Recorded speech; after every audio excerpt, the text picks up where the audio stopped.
ये बात तब की है जब मैं 18 साल की थी। अब मैं 27 की हूँ। मतलब काफ़ी साल पुरानी घटना है। उस वक्त मैं कॉलेज में थी। एक दिन मैंने अपने दोस्तों के साथ प्लान बनाया कि हम मेटामोरा मिशिगन की वो सड़क देखने जाएंगे जिसे लोग हॉन्टेड कहते हैं। मुझे हमेशा से पैरानॉर्मल चीज़ों में दिलचस्पी रही है, इसलिए मैं वहाँ जाने के लिए बहुत ज़्यादा एक्साइटेड थी। लेकिन मेरी दोस्त एलाय इतनी खुश नहीं थी। उसे थोड़ी बहुत डरावनी चीज़ें पसंद थी, लेकिन उस रोड की डार्क हिस्ट्री सुनकर वो वहाँ जाने के लिए बिल्कुल भी एक्साइटेड नहीं थी। मेटामोरा मिशिगन के उस छोटे से टाउन में एक 2 मील लंबी मिट्टी की सड़क है जिसका नाम है ब्लड रोड। नहीं, मैं मजाक नहीं कर रही। उस रोड का सच में यही नाम है। कहानी यह है कि एक आदमी ने अपनी पत्नी की हत्या कर दी थी और उसका शव उसी सड़क के पास दलदल में फेंक दिया था। कहा जाता है कि उसी खून की वजह से सड़क की मिट्टी और दलदल का पानी कभी कभी लाल हो जाता है। एक और कहानी के मुताबिक 1600 के समय कुछ कल्ट लोग यहाँ रहते थे जो सैटेनिज्म और विचक्राफ्ट करते थे। जब विच हंट और ट्रायल्स बढ़ने लगे तो वो लोग इस दलदली एरिया में भाग आए और उन्होंने यहाँ अपने रिचुअल्स और बलिदान किए। कहा जाता है कि उनके खून से ये मिट्टी आज तक रंगी हुई है। वैज्ञानिक कारण ये बताया जाता है कि मिट्टी में रेड क्ले मिला हुआ है, इसलिए उसका रंग ऐसा दिखता है। लेकिन हाल के दिनों में भी लोगों ने वहां कुछ अजीब से रिचुअल्स देखे हैं।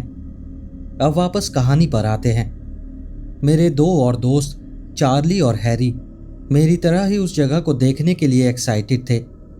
थोड़े पीयर प्रेशर और ये वादा करने पर कि हम कार से बाहर नहीं उतरेंगे, एलाई भी मान गई। और भूतिया रोड पर तो रात में ही जाने का मज़ा है, इसीलिए हम वहाँ रात में ही गए। हम सब चार्ली के घर मिले और तय किया कि एलाई की कार से जाएंगे, क्योंकि वो वैसे भी डर्ट रोड्स पर रहती थी और उसकी कार उस सड़क को झेल सकती थी। 20-30 मिनट की ड्राइव के बाद हम ब्लड रोड पहुंच गए। हैरी और मैं मजाक कर रहे थे कि शायद हमें कुछ सच में दिख जाए और हम उसे मोबाइल में रिकॉर्ड कर लें। चार्ली और एलाय आगे की बातें कर रहे थे, लेकिन एलाय अभी भी थोड़ी घबराई हुई थी। जैसे ही हम रोड पर पहुंचे, कार के सभी लोग चुप हो गए। सूरज लगभग डूब चुका था और अब कोई मजाक नहीं कर रहा था। दिन में वहां उतना डर नहीं लगता। वहां हर तरफ घने पेड़ पौधे हैं और जैसे ही हम उस मिट्टी वाली सड़क पर मुड़े, चारों तरफ बस अंधेरा ही अंधेरा था। सिर्फ कार की हेडलाइट्स ही दिखाई दे रही थी। एलाई ने कार स्लो कर दी और हमें याद दिलाया कि कार से उतरना नहीं है। उसने थोड़ी सी खिड़की खोली और कुछ मिनट तक हमें बस दलदल की आवाज़ें सुनाई देती रहीं। लेकिन अचानक सब कुछ बहुत शांत हो गया और तभी हमें दूर से एक अजीब सी दबी हुई आवाज़ सुनाई दी। ऐसा लग रहा था जैसे कोई धीमे धीमे कुछ बोल रहा हो। हम चारों ने ध्यान से सुनने के लिए खिड़की की तरफ सर निकाला और तभी पता चला वो एक तरह की चैंटिंग थी, पर किस भाषा की ये किसी को समझ नहीं आया। एलाई ने तुरंत खिड़की ऊपर कर दी और किसी ने उसे रोकने की कोशिश भी नहीं की। हम सब घबरा चुके थे। इसके अलावा वहां और कुछ नहीं हुआ, पर वो चैंटिंग की आवाज़ हम सबको अंदर तक हिला गई। वापस लौटते वक्त पूरी कार खामोश थी। रात का घना अंधेरा, चारों तरफ पेड़ों की काली परछाइयाँ, हर चीज़ डर पैदा कर रही थी। एक तरह से देखे तो हैरी और मुझे जो चाहिए था वो हमें मिल गया था। और सच बताऊं, मैं वहाँ फिर से जाना चाहूँगी। मैं देखना चाहती हूँ कि वहाँ और क्या है। मेरी एक दोस्त जेमाइमा भी ब्लड रोड पर गई थी जब वो हाई स्कूल में थी। उसकी 2 बड़ी बहनें और एक दोस्त ने सुना था कि वहाँ एक अबैंडन्ड हाउस है, तो उन्होंने उसे एक्सप्लोर करने का प्लान बनाया। जेमाइमा भी पैरानॉर्मल में बहुत दिलचस्पी रखती है, लेकिन वो स्पिरिट्स को भी फील कर सकती है। वो थोड़ी सेंसिटिव टाइप की है।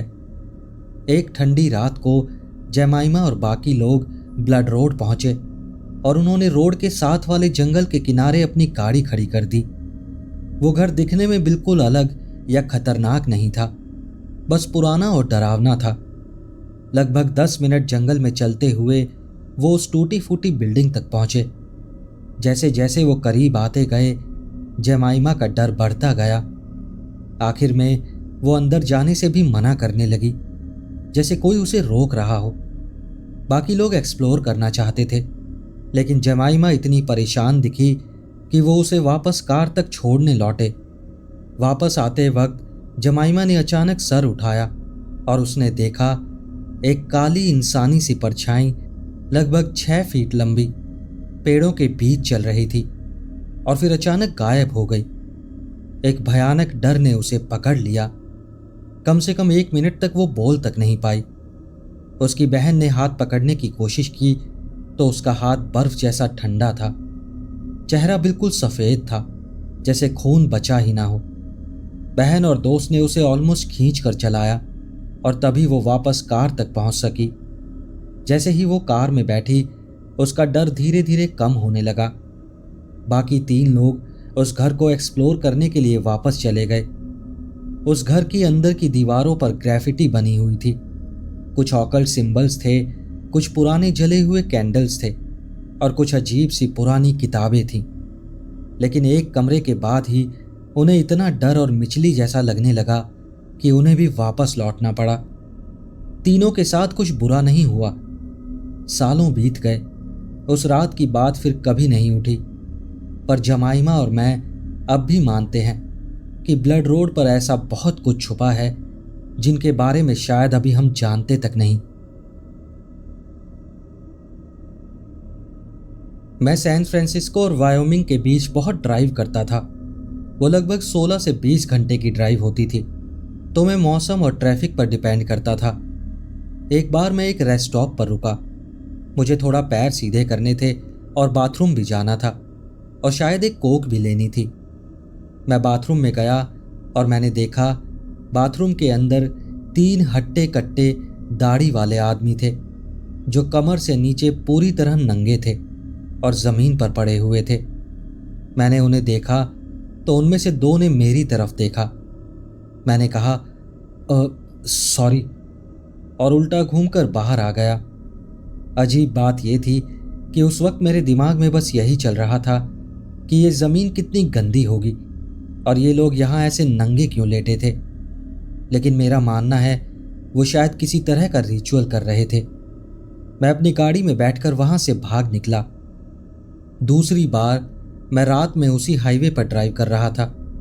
अचानक कार से ऐसी आवाज़ आने लगी जैसे कोई चीज़ नीचे फंस गई हो, ग्राइंडिंग जैसी आवाज़। उस वक्त रात के लगभग 2 बजे थे। मैं एक रेस्ट स्टॉप पर रुका। वहाँ की लाइट्स पूरी ऑन थी। मैंने अपने दोस्त को जगाया जो बराबर वाली सीट पर सो रहा था। मैंने उसे उस आवाज़ के बारे में बताया और जैसे ही हम बाहर निकले हमें किसी बच्चे के रोने की आवाज़ आई। रेस्ट स्टॉप पर हमारी कार के अलावा कोई भी नहीं था और वहाँ आसपास चाइल्ड ट्रैफिकिंग और किडनैपिंग के किस्से अक्सर सुनने को मिलते थे। तो हमने सोचा हमें देखना चाहिए। हमने अपनी फ्लैशलाइट्स उठाई और उस आवाज़ की तरफ बढ़ने लगे। वो आवाज़ बाथरूम से आ रही थी। जैसे जैसे हम करीब पहुँचे मुझे समझ आया कि वो लेडीज़ बाथरूम से आ रही है। वो एक धीमी दर्द भरी सी सक थी। हम अंदर गए ये सोचकर कि कोई बुरी तरह घायल 8-9 साल की बच्ची होगी, पर उसके अंदर कुछ भी नहीं था।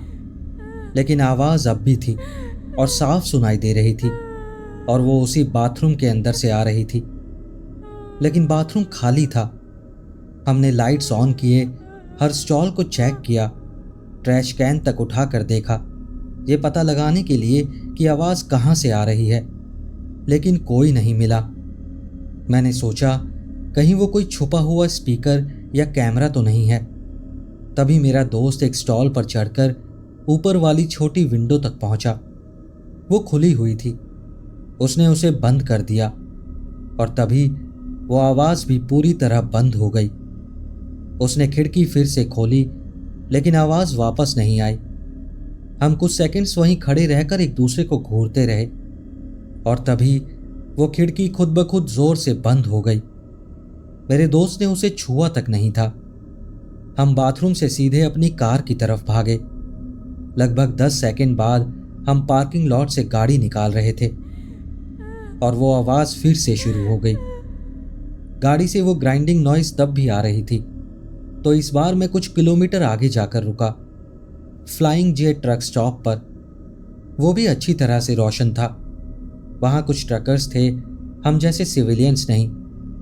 हमने कार के नीचे देखा, एक रेड और सिल्वर मेटल का टुकड़ा रोड और कार के बीच बुरी तरह फंसा हुआ था, रोड से सिर्फ आधा इंच ऊपर, और कार में हमारा वजन होते ही वो जमीन पर घिसट रहा था। वो हाथ से निकाला नहीं जा रहा था, बहुत ज्यादा जाम था। तो हमने किक मारकर उसे मोड़ा और सोचा कि 1 हफ्ते बाद लौटेंगे तब निकालेंगे। सर्विस के दौरान मैंने मैकेनिक को दिखाया तो पता चला वो एक बच्चे की ट्राइसिकल का हिस्सा था।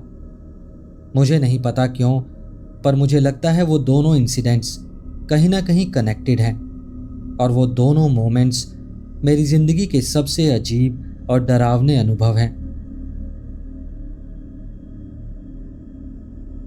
ये घटना 1 साल से भी ज्यादा पुरानी है, मेरे बेटे के बर्थडे की रात की। हम सब क्वारंटीन में थे क्योंकि हम किसी ऐसे इंसान के कांटेक्ट में आए थे जिसे कोविड हुआ था। हमारी सारी प्लानिंग कैंसिल हो गई थी, तो हमने सोचा एक ड्राइव पर चलते हैं। हमें बाहर रहना और कभी कभी कंट्री वाले एरिया में हाइकिंग करना पसंद है। हम एक पुराने चर्च में गए। अब वो किसी भी काम नहीं आता। वो जगह थोड़ी मशहूर है क्योंकि चर्च के स्टीपल के ऊपर एक बहुत बड़ा गोड स्टैचू बना हुआ है। वो स्टैचू स्कॉटलैंड से गिफ्ट के तौर पर आया था, बहुत पुराने टाइम का था। वहाँ कोई नहीं था, तो मैंने और मेरे बेटे ने सोचा चलो थोड़ा घूम लेते हैं। हमने रस्सी खींचकर एक बहुत बड़ी बैल बजाई। मेरा बॉयफ्रेंड और मेरा दूसरा बेटा थोड़ी दूर खाली पार्किंग लॉट में थे। जब हम वापस आए तो वो बैल कितनी जोर से बजी थी, इस बात से वो दोनों अचंभित हो गए थे। हम ड्राइव करते रहे, एक्सप्लोर करते रहे, और धीरे धीरे अंधेरा होने लगा। मेरे बड़े बेटे ने कहा कि वो ग्रेवयार्ड में रुकना चाहता है और फिर से चर्च में जाकर एक बार और बैल बजाना चाहता है। आखिर आज उसका बर्थडे था, तो हम ग्रेवयार्ड में गए। बहुत पुराने ग्रेव्स को रेस्पेक्ट दिया और वहाँ पड़ा कचरा भी उठा लिया। फिर उसी रोड से वापस उसी चर्च पर पहुँच गए। हमने गाड़ी फिर से अंदर खड़ी की। वहाँ अब भी कोई नहीं था। वो पूरा इलाका काफ़ी खुला हुआ है। चर्च की बिल्डिंग तक जाने के लिए एक बहुत बड़ा खुला मैदान पार करना पड़ता है। वहाँ पेड़ पौधे भी नहीं हैं। चर्च एक बिजी हाईवे के बिल्कुल पास है। ना कोई साइड वॉक है, ना कोई सीढ़ियाँ, कुछ भी नहीं। मैं और मेरा बॉयफ्रेंड सिगरेट पीने के लिए गाड़ी के पास ही रुक गए। मैं देख रही थी मेरे दोनों बेटे चर्च की तरफ जा रहे थे। वो ज़्यादा दूर नहीं था, बस 1 मिनट में पहुंच जाते। तभी अचानक न जाने कहां से 3 और लड़कों के आकार दिखाई दिए। यंग लड़के, शायद टीनेजर्स थे। वो मेरे बेटों की तरफ काफ़ी तेजी से बढ़ते हुए आ रहे थे, जैसे उन्हें मेरे बच्चे पहले से जानते हों। पहले मुझे लगा ठीक है, मुझे वहाँ चलकर ये देखना चाहिए कि सब ठीक तो है ना। पर फिर दिमाग में आया ये 3 लड़के आए कहाँ से।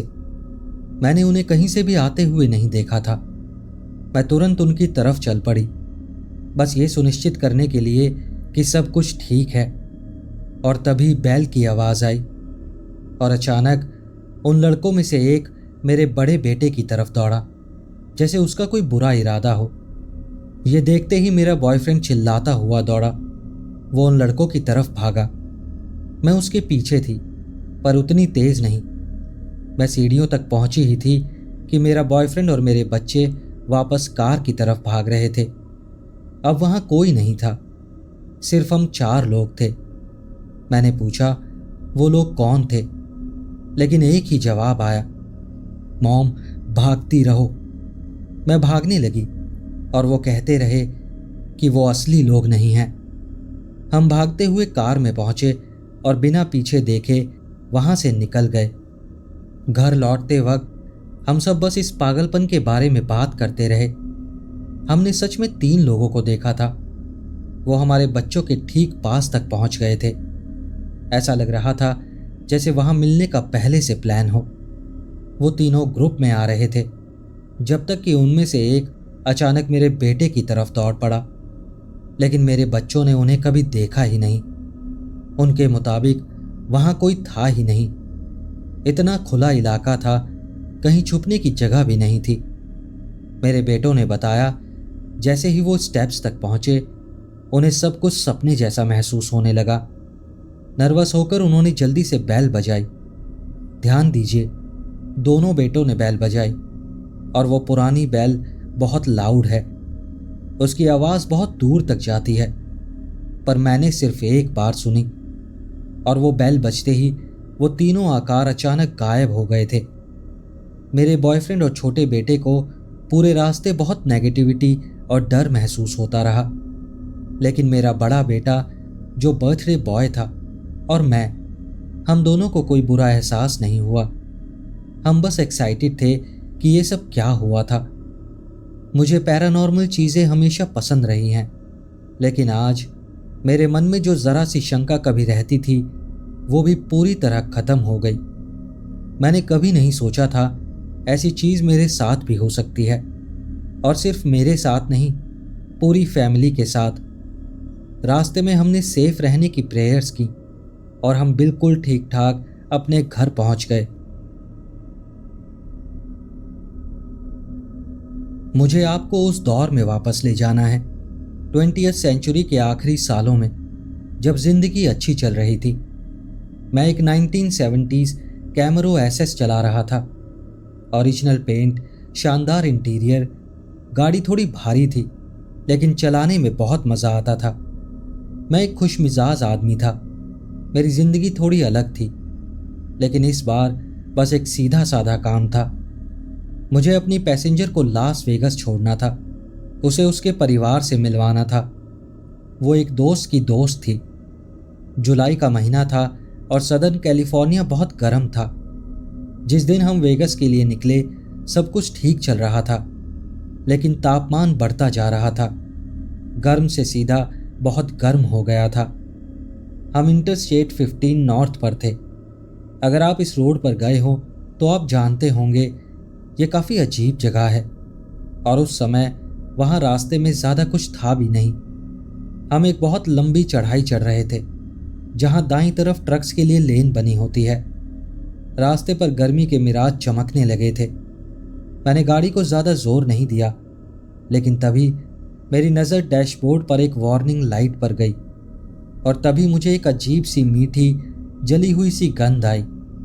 ट्रांसमिशन फ्लूइड की गंध। वो इतना ज्वलनशील नहीं होता, लेकिन फिर भी कुछ गड़बड़ थी।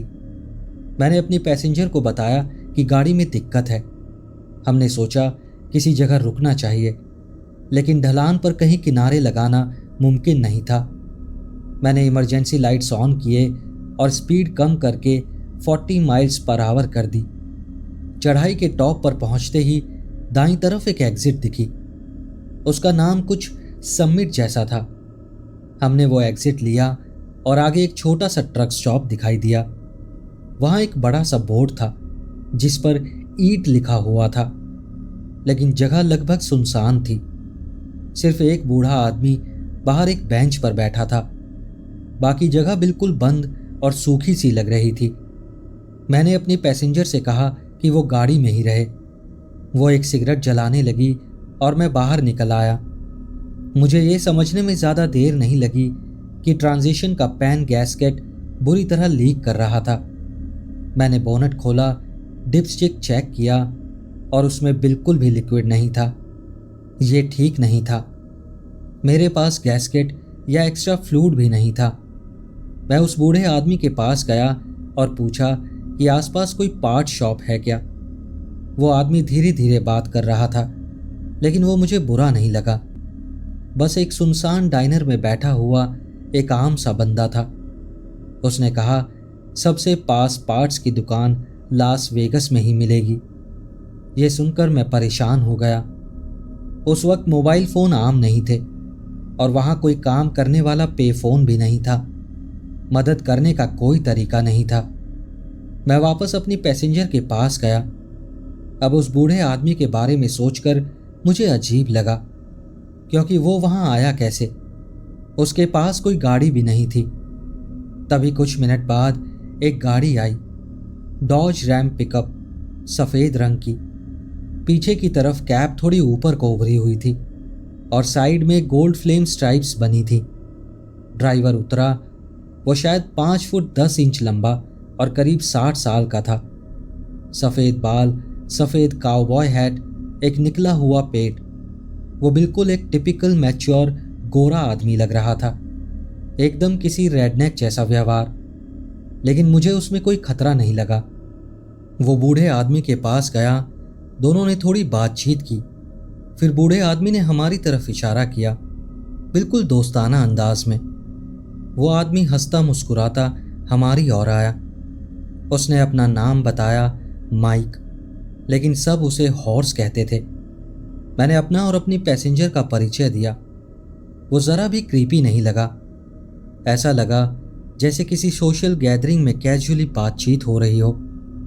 हॉर्स ने बताया कि उसका वो दोस्त कह रहा था कि हमें वेगस पहुंचना है और संयोग से वो भी वहीं जा रहा था।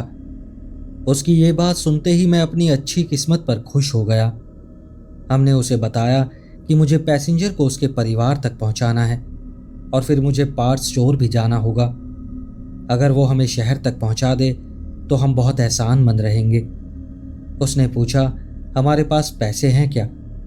मैंने बताया मेरे पास लगभग $40 हैं गैस के लिए, और वेगस पहुंचकर और पैसे मिलने थे पार्ट्स के लिए।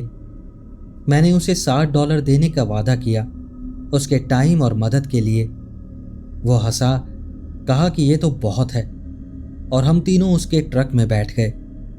वेगस तक का सफ़र अच्छा बीता। हम आपस में नॉर्मल बातचीत करते रहे। शहर पहुंचकर हॉर्स ने कहा कि वो पहले मेरी पैसेंजर को उसके पेरेंट्स के घर छोड़ देगा। वो लोग मुझे पेमेंट देने वाले थे, जिससे पार्ट्स और वापस अपनी कार तक की बस का खर्चा निकल आएगा, और साथ ही हॉर्स की मदद भी हो जाएगी। सब कुछ परफेक्ट लग रहा था। हम उसके पेरेंट्स के घर पहुंचे। मैं कुछ देर के लिए उसके साथ अंदर गया और उसके पेरेंट्स ने मुझे $300 दिए। जितना मैंने सोचा था उससे बहुत ज़्यादा। ये तो मेरी हफ्ते भर की कमाई से भी ज़्यादा था। हॉर्स के ट्रक में वापस बैठते हुए वो मुस्कुरा कर बोला, आ जाओ। मैंने बताया कि मुझे उम्मीद से बहुत ज़्यादा पैसे मिले हैं।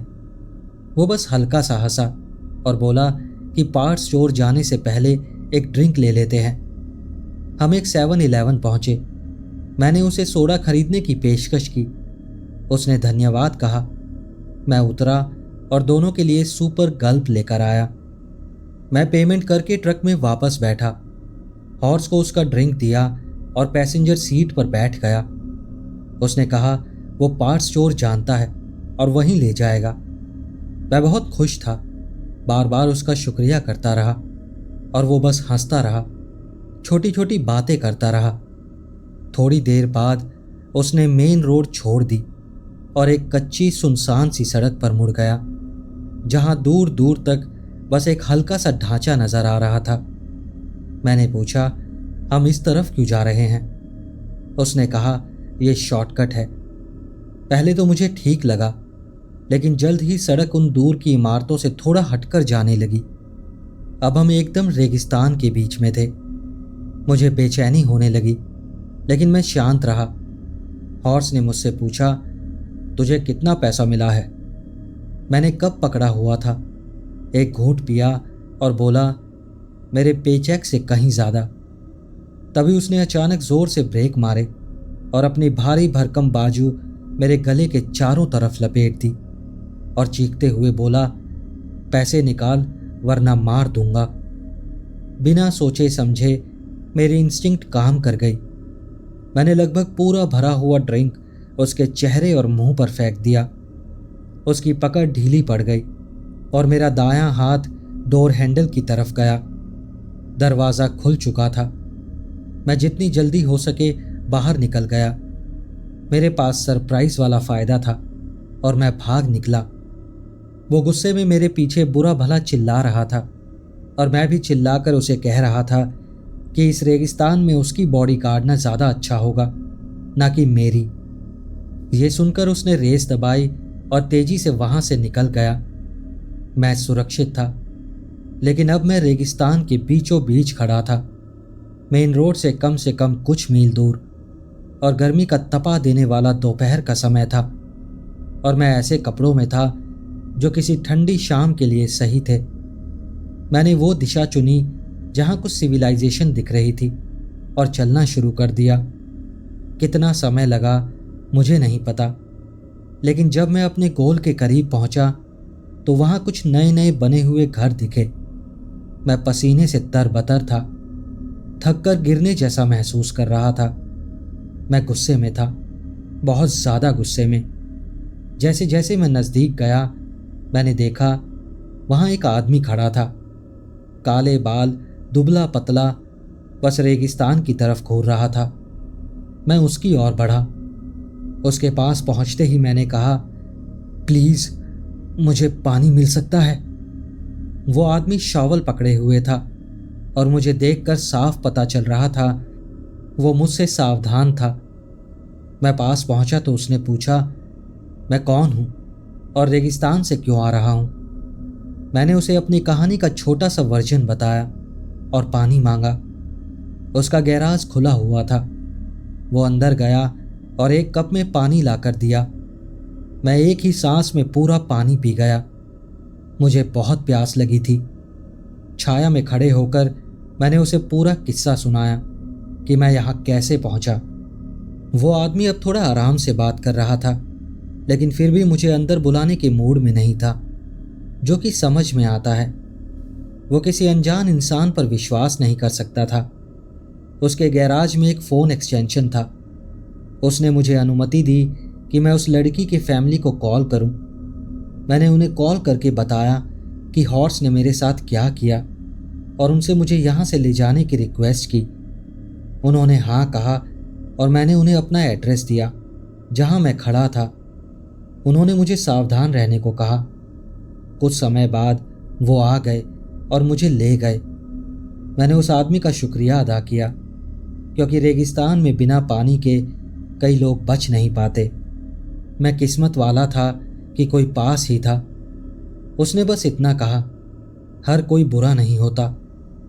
उन्होंने मुझे पार्ट्स स्टोर पहुंचाया। मैंने सारी ज़रूरत की चीज़ें खरीदी। फिर लास वेगस के ग्रेहाउंड टर्मिनल ले गए। मैंने उनका फिर से धन्यवाद किया और एक बस का टिकट ले लिया। कुछ देर बाद बस आ गई और मैं उसमें चढ़ गया। मैंने ड्राइवर से कहा, बार्स्टो के पास उतार देना। पीछे बैठकर मैंने सोचने की कोशिश की कि एक ही दिन में मेरे साथ क्या क्या हो गया था। तभी एक ख्याल आया, मैं बिल्कुल अकेला हूँ और वो साइको आदमी जानता है मेरी गाड़ी कहाँ है। मेरी गाड़ी एक सुनसान जगह में खड़ी है और वो जगह कतई भी सुरक्षित नहीं है, लेकिन मुझे वापस जाना ही था। बार्स्टो करीब था, लेकिन पैदल जाने जितना नहीं। बाद में मुझे पता चला मैं एग्जिट पर भी उतर सकता था। मैं एक मशहूर ट्रकर डाइनर तक पहुंचा। अंदर जाकर एक सोडा और सैंडविच ऑर्डर किया। मुझे बहुत भूख लगी थी। मेरे बगल में बैठे आदमी ने पूछा, भाई तुम्हारी कहानी क्या है? क्योंकि मेरे कपड़े देखकर लग रहा था मैं कहीं बाहर का हूं। मैंने उसे सब बताया। फिर उस आदमी ने अपना परिचय दिया। वो एक वॉर वेटरन था। उसकी टांगें काम नहीं करती थीं और उसके पास स्पेशल क्रचेस थीं। उसने कहा वो मुझे मेरी गाड़ी तक छोड़ सकता है, वो उसके रास्ते में ही है। शायद मैंने उसे थोड़ा शक से देखा, तो वो हंसकर बोला, रिलैक्स, इन टांगों के साथ मैं तेज तो जा नहीं सकता। मैं भी मुस्कुरा दिया और राजी हो गया। उसने कहा, जब तुम अपनी गाड़ी ठीक करोगे तो तुम्हारे साथ किसी का होना बेहतर होगा। मेरी आंखें चमक गईं, क्योंकि यही मेरी सबसे बड़ी चिंता थी। मैंने उसका बहुत धन्यवाद किया। थोड़ी देर बाद हम निकल पड़े और उसने अपना वादा निभाया। जब मैं गैसकट बदल रहा था, वो वहीं रुका रहा। मैंने बोल्ट्स टाइट किए और फ्लूट डाला। जो बूढ़ा आदमी मुझे पहले वहां मिला था, वो अब वहां नहीं था। सूरज ढलने वाला था और मेरी गाड़ी तैयार थी। मैंने उस वेटरन को फिर से धन्यवाद दिया। उसने कहा, मैं एक सोल्जर हूँ और अपना वादा हमेशा निभाता हूँ। मुझे लगा इंसानियत पर थोड़ा भरोसा अब भी बाकी है। हम दोनों एक ही समय अलग अलग दिशाओं में चल दिए और मैं सीधा वापस घर आ गया। मैं अपना ये अनुभव जिंदगी भर नहीं भूलूंगा। मैं एक लड़की हूं और जब मैं 17 साल की थी तब मैं एक छोटे से टाउन में रहती थी। एक ऐसा टाउन जहां कम्युनिटी फील तो थी लेकिन बहुत जहरीली थी। ड्रग एडिक्शन और क्राइम हर तरफ फैला हुआ था। बहुत छोटी उम्र से मैंने ये सीख लिया था कि हमेशा पीछे ध्यान रखो और रात होने के बाद कुछ जगहों पर तो कभी भी मत जाना। उस टाउन ने मुझे बहुत ट्रॉमा दिया है।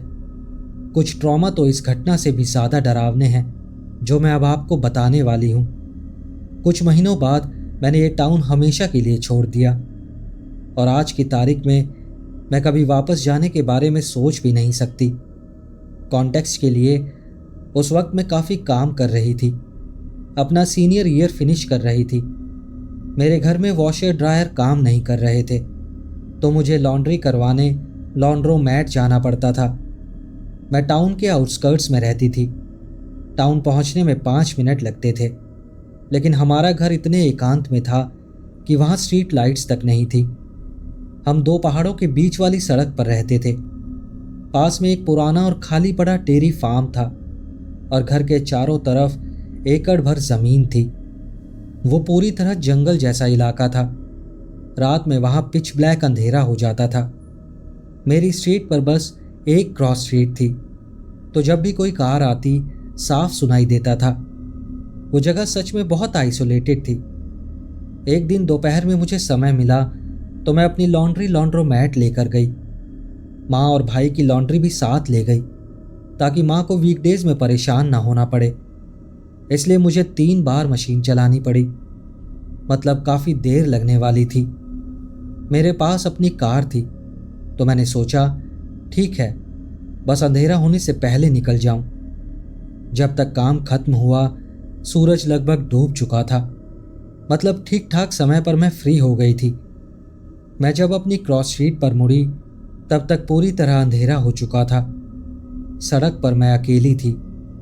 मैंने सोचा कि घबराने की कोई बात नहीं है, अब तो बस घर पहुंच चुकी हूं। और तभी कुछ सेकंड्स में मेरे पीछे एक कार आ गई, इतनी पास कि लगा कि बस टकराने ही वाली है। उसने ब्राइट लाइट्स ऑन कर रखी थी। मैं हैरान हो गई क्योंकि मैंने कोई और कार अपनी स्ट्रीट पर मुड़ते हुए देखी ही नहीं थी और उसकी लाइट्स तब तक ऑफ थी जब तक वो मेरे पीछे नहीं आ गई। मेरे पेट में एक अजीब सी हलचल होने लगी। मैंने अपनी स्पीड बढ़ा दी लेकिन वो अब भी उतनी ही नज़दीक थी। सड़क घुमावदार और काली थी और मेरी हेडलाइट्स भी बहुत ख़राब थी। मेरी बेचैनी बढ़ती जा रही थी। मैंने फैसला किया और अपने ड्राइवे के पास से सीधा निकल गई। मैं किसी क्रीप को ये नहीं बताना चाहती थी कि मैं कहाँ रहती हूँ, खासकर जब फ़ोन में सिग्नल भी नहीं आ रहे थे। पीछे वाली कार अब भी मेरे बम्पर से चिपकी हुई थी। मैंने और स्पीड बढ़ाई। मुझे पता था आगे एक फॉग आने वाला है। सीधे जाओ तो डाउनटाउन जाता है और लेफ्ट जाओ तो रेजिडेंशियल एरिया में जाता है जहाँ कुछ ही घर थे और सड़क इतनी तंग थी कि एक ही कार जा सकती थी। आखिरी सेकंड्स में मैंने लेफ्ट मोड़ लिया, वो भी बिना इंडिकेटर दिए। मैंने उम्मीद की शायद वो सीधा निकल जाएगा, पर नहीं, वो मेरे साथ ही मुड़ गया। अब मैं सचमुच डर चुकी थी, फिर भी मन में छोटी सी उम्मीद थी शायद वो वहीं रहता होगा। मैं लगभग 50 की स्पीड से चल रही थी और वो पीछे से अब भी नहीं हट रहा था। वो इतना पास था कि ना तो मैं कार का मॉडल देख पा रही थी, ना ये कि वो ट्रक था या एसयूवी, ना ही ड्राइवर कौन था। मुझे कुछ भी समझ नहीं आ रहा था। मुझे लगा कि अगर मैंने थोड़ी भी स्पीड कम की तो वो सीधा मेरे पीछे घुस जाएगा। अचानक मेरे सामने एक घर आया। वहाँ 90 डिग्री का टर्न था, या तो मुड़ो या सीधे घर में घुस जाओ। किस्मत से मेरी कार मुड़ गई। मैं आगे बढ़ी और एक लेफ्ट लेकर डाउनटाउन की तरफ आ गई और वो कार अब भी मेरे पीछे थी। अब तो पक्का था वो मुझे फॉलो कर रहा था। मैंने ठान लिया कि शेरिफ के ऑफिस जाऊंगी, चाहे जैसे भी पहुंचूं। हम 25 के जोन में 60 की स्पीड पर जा रहे थे। वो रास्ता बहुत खतरनाक था। तभी मुझे एक ऐसी स्ट्रीट दिखी जो शेरिफ ऑफिस की तरफ जाती थी। मैंने वो मोड़ लिया, इतना लेट कि ऑलमोस्ट यू टर्न बन गया, लेकिन वो कार मुड़ नहीं पाई और सीधी आगे निकल गई। मैंने तुरंत कई टर्न्स लिए ताकि वो फिर पीछे न पड़ जाए। आखिरकार मैंने एक सुनसान जगह गाड़ी रोकी और मैं रोने लगी। इस बार मैं सेफ थी, लेकिन उस दिन ने मेरी ड्राइविंग हमेशा के लिए बदल दी। मैं अब बड़े शहर में रहती हूँ, एक बड़े अपार्टमेंट कॉम्प्लेक्स में। फिर भी अगर पीछे वाली कार ज़रा भी अजीब लगे, मैं अपने अपार्टमेंट के आगे से निकल जाती हूँ। अगर कोई मेरी बिल्डिंग में मेरे पीछे पीछे घुस रहा हो, मैं पार्किंग के 4 चक्कर लगाऊंगी, लेकिन उसके सामने पार्क नहीं करूंगी। मुझे लगता है मेरी यही आदत तब मेरी माँ की और मेरे भाई की जान बचा पाई। हमेशा पीछे वाली कार का ध्यान रखो।